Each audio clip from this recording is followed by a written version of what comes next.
सद्गुरु सुखराम जी महाराज ने धन्य हो। सद्गुरु युक्तिराम जी महाराज ने धन्य हो। सेठ श्री राधा किशन जी महाराज ने धन्य हो। सद्गुरु आनंद राम जी महाराज ने धन्य हो। सद्गुरु स्वामी श्री कुशाल दास जी महाराज ने धन्य हो। संत ज्ञानेश्वरी बाई जी महाराज ने धन्य हो। गुरुदेव आपके धिन हो, महाराज आपके धिन हो। हे नाथ दया करने वाले, अनुभव की अर्ज भी सुन लेना। गुरुदेव आपके धिन हो, महाराज आपके धिन हो। प्यारे भक्तों, 22 अगस्त को गणेश चौथ का समय है।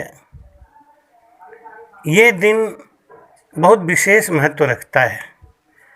22 अगस्त को एक चीज़ से परहेज रखना, वरना पूरे साल पश्चाताप करना पड़ेगा।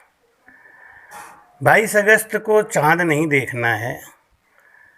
अगर 22 अगस्त को आपने चाँद देख लिया तो पूरे साल आपको कलंकित होना पड़ेगा।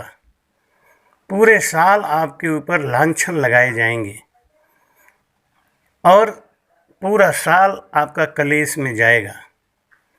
इसलिए पहले तो प्रयास यही करें कि उस चौथ की चाँद को नहीं देखना है।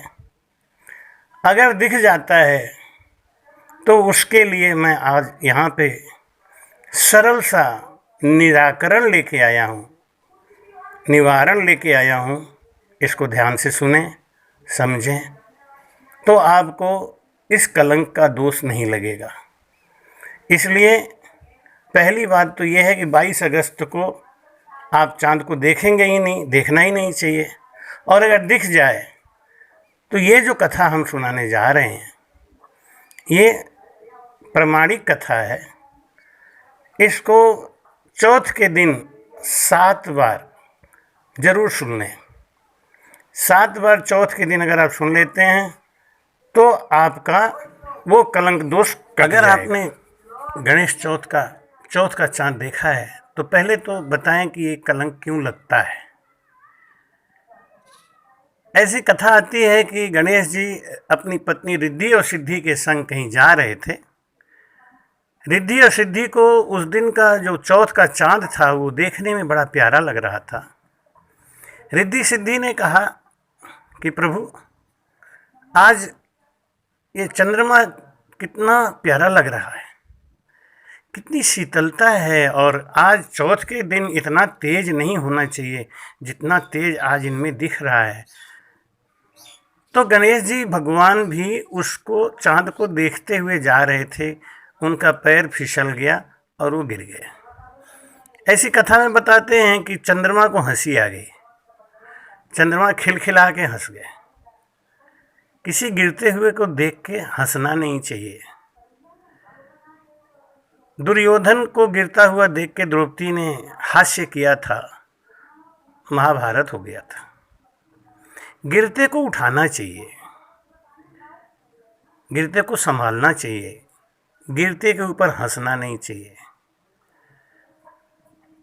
रिद्धि और सिद्धि को भी गुस्सा आ गया, मेरे पति के ऊपर ये चंद्रमा हंस रहा है, जबकि उसी की सुंदरता को निहारने में पति हमारे गिरे थे। रिद्धि सिद्धि ने कहा कि तुम मेरे पति के गिरने पे इनका उपहास उड़ाए हो, जबकि ये तुम्हें प्रेम से निहार रहे थे, प्रेम से देख रहे थे।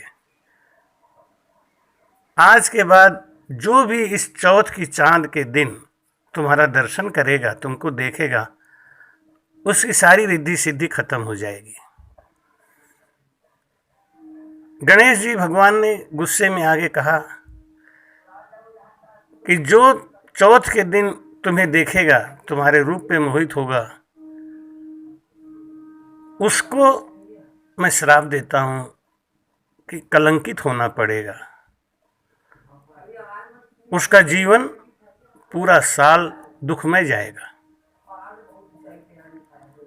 चंद्रमा ने बहुत प्रार्थना किया कि प्रभु इतना बड़ा आपने श्राप दे दिया हमको। तब गणेश जी ने कहा कि द्वापर युग में जब भगवान श्री कृष्ण का जन्म होगा और वो भगवान कृष्ण के ऊपर भी जब कलंक लगेगा, जब इस श्राप का असर उनके ऊपर भी पड़ेगा, तब वो कोई न कोई रास्ता निकालेंगे और इस चौथ का दोष हट जाएगा। कथा आती है कि भगवान कृष्ण ने जब द्वारिका नगरी बसाई, भगवान कृष्ण के राज्य में एक सत्राजीत नाम का राजा राज करता था। उसने सूर्य भगवान की बड़ी कठोर आराधना करी, उनको प्रसन्न किया और प्रसन्न करके उनसे उपहार स्वरूप एक समयांतक मणि प्राप्त किया। समयांतक मणि का एक विशेष गुण ये था कि 8 भार सोना वो रोज बनाता था। समयांतक मणि में तेज बहुत था। सत्राजीत का भाई प्रसेन उस मणि को गले में धारण करके दूसरों के ऊपर घमंड का प्रदर्शन करता था। एक दिन वही मणि पहन के वो कृष्ण के दरबार में आ गया। भगवान कृष्ण ने कहा कि इतना प्यारा सुंदर ये मणि तुम्हें कहाँ से मिला? उन्होंने कहा कि ये हमारे भाई सत्राजीत ने सूर्य भगवान से ग्रहण किया है। इसका गुण है कि 8 भार सोना रोज बनाता है। भगवान कृष्ण ने कहा कि अगर ऐसा गुणकारी है तो ये हमें दे दो, क्योंकि राजकाज के संचालन के लिए धन शक्ति की आवश्यकता पड़ती है और ये मणि तुम रख के करोगे क्या, इसलिए हमको दे दो। भगवान कृष्ण ने बहुत जोर डाला कि ये समयांतक मणि प्रसेन उनको दे दे, लेकिन प्रसेन ने नहीं दिया। भगवान कृष्ण ने सत्राजीत को बुला के भी कहा कि मैं राजा हूँ, मुझे ज़रूरत है धन शक्ति की, इसलिए तुम समयांतक मणि मुझे दे दो, इसके बदले में जो चाहे हमसे ले लो। सत्राजीत ने मना कर दिया कि मैंने बहुत कठोर तप करके इसको प्राप्त किया है, इसलिए आप मेरा वध करके तो इसको ले सकते हैं, लेकिन ऐसे मैं नहीं दूंगा।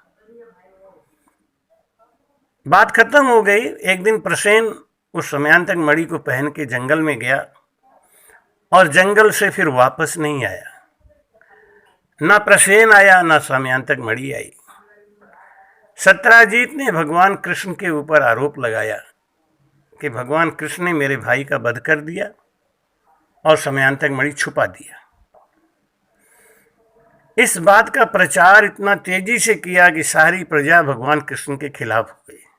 यहाँ तक कि बलदाऊ जी को भी शंका होने लगा कि उन्होंने भी कहा कि कन्हैया, तू चाहता था कि ये मणि हमारे पास आ जाए, तो ऐसा तो नहीं कि तुमने ही वध किया हो। उससे लांछन लगने लगा।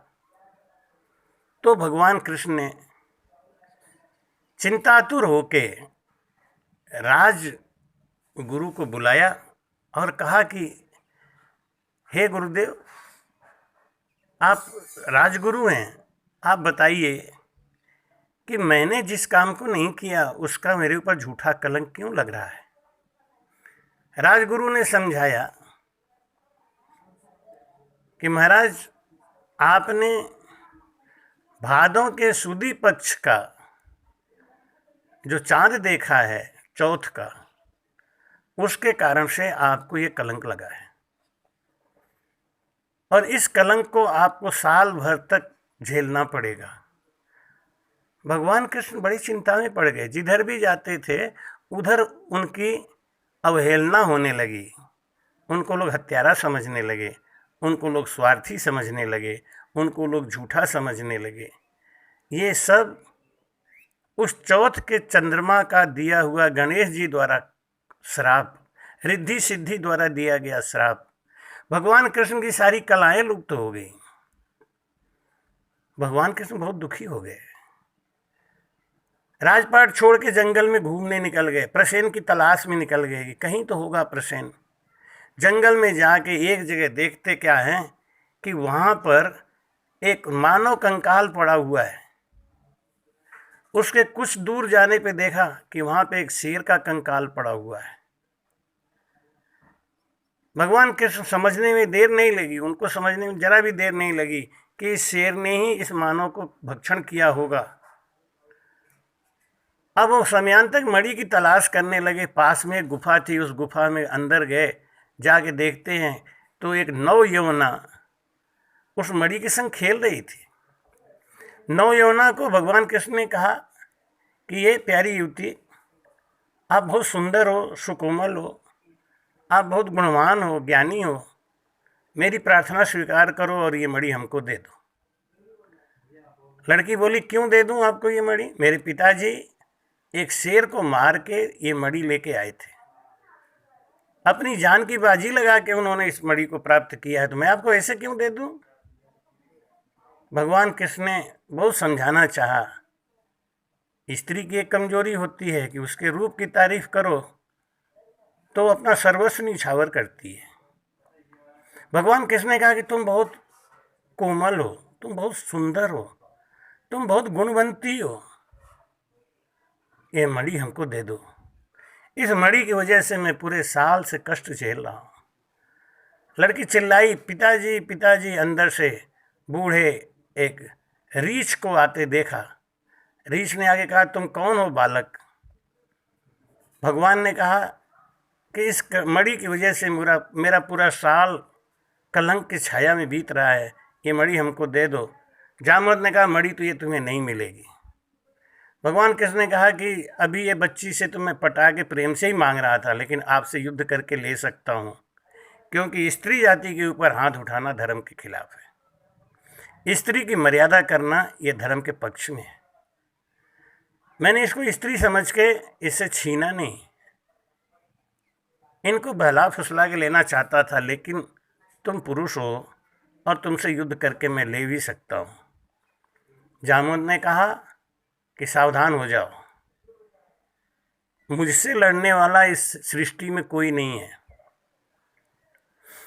भगवान कृष्ण मुस्कुरा के बोले, अपने बल पे इतना अभिमान है तो आओ दो हाथ करते हैं।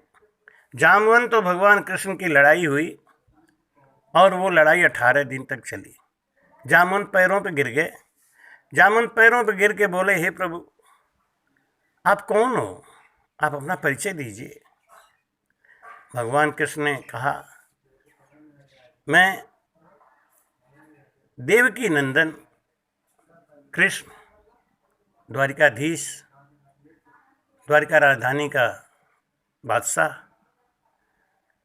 जामवंत बोले, प्रभु मैं आपको पहचान गया, आप त्रेता युग में राम के अवतार में आए थे, मैं आपका सेवक जामवंत हूँ। आपको याद होगा कि मैंने आपसे राम रावण के युद्ध हो जाने के बाद एक प्रार्थना किया, एक निवेदन किया कि प्रभु मेरी इच्छा पूरी नहीं हुई, युद्ध तो हुआ लेकिन मेरी इच्छा पूरी नहीं हुई। आपने उस समय वादा किया था कि मैं कभी न कभी वो इच्छा पूरी करूँगा, और इस द्वापर में आके आपने मेरी इच्छा पूरी करी। हे प्रभु, मेरा समय अब अंत आ गया है। मैं इस कन्या की वजह से बहुत चिंतित और दुखी था। अगर आप इस कन्या को स्वीकार कर लें तो मैं सहजता से प्राण छोड़ सकता हूँ। तो समयांतक मणि के साथ साथ जामवंती को भी जामवंत जी ने भगवान कृष्ण को ब्याह दिया, और समयांतक मणि को लेके भगवान कृष्ण जामवंती के साथ द्वारिका में प्रवेश किए। उन्होंने सत्राजीत को बुलवाया। सत्राजीत को बुला के कहा कि ये समयांतक मणि तुम्हारे पास है, ये रखो। तुमने मेरे ऊपर जो झूठा आरोप लगाया था वो झूठा आरोप का निवारण हो गया।